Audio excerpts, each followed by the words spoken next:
지난 설 연휴는 20대 대선을 한 달여 앞둔 가운데 국민들에겐 누구를 국가 지도자로 선택할지를 여야 정치권으로선 민심을 점검하며 대안을 모색하는 시간이었습니다. 종교 편향 사태와 문화재 구역 입장료 문제 등이 사회적 이슈로 떠오른 상황에서 설 연휴는 전통 문화의 가치를 돌아보는 시간이기도 했습니다. 황민호 기자입니다. 대선 판세가 혼전을 거듭해온 상황에서 맞은 설 명절.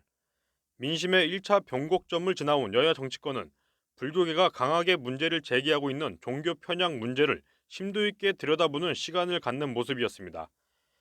종교 편향 문제로 여론의 문매를 맡고 있는 더불어민주당은 전통문화발전특별위원회를 구성해 종교 편향 문제 해결에 본격 착수했습니다.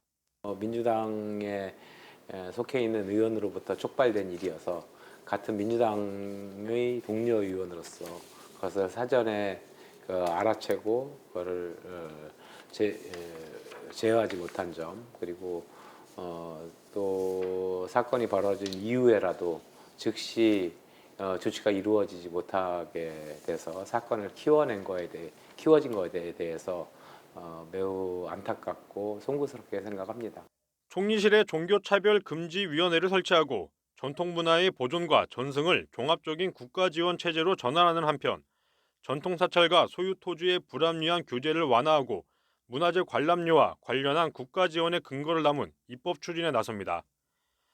이재명 대선 후보 측은 지난 설 연휴 기간 동안 종교 편향 문제를 되짚어보고 나아가 불교 공약에 대한 심도 있는 논의를 가졌으며 이를 곧 공식화한다는 계획입니다. 특히 이번에 불교계가 요구하고 있었던 여러 현안들, 문제들도 거기에 대부분 담겨 있습니다. 이것이 이제 조금 더 정책본부하고 협의를 해서 대상 공약화 하려고 준비를 하고 있는 중입니다. 국민의힘은 이보다 한 발 앞서 문화유산진흥특별위원회를 꾸리고 윤석열 대선 후보의 불교 공약을 발표했습니다. 특히 민주당 정청래 의원의 해인사 통행세 발언을 비롯해 정부의 크리스마스 캐롤 활성화 등의 종교 편향 문제를 비판하며 표심 공략에 나서는 모습입니다.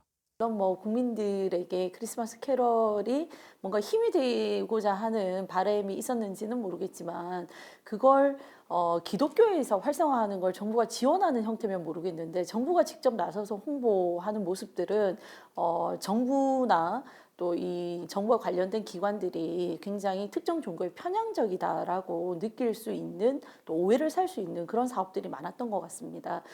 국민의힘은 전통문화와 관련된 불교계의 수건 사업들을 현실적으로 해결해 나가는 과정에서 불교계의 의견을 대폭 반영하며 민주당과 차별화되는 모습을 보여준다는 전략입니다. 2천억이라는 예산을 확보해서 봉은사 지하 7층을 이렇게 공간으로 확보해서 그 불교계 수건 사업인 범난 기념관을 짓기로 최근에 확정이 됐거든요. 그래서 저희는 말로만 잘하겠다가 아니라 참선 수행하며 전통문화를 지켜온 스님들을 광장으로 불러낸 것, 정부와 정치권의 편향 정책과 전통문화에 대한 몰회였습니다.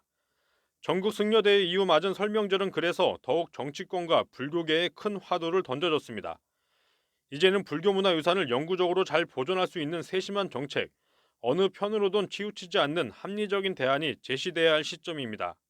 이번 설 명절도 오미크론 변이 확산으로 비교적 차분한 분위기에서 치러졌습니다.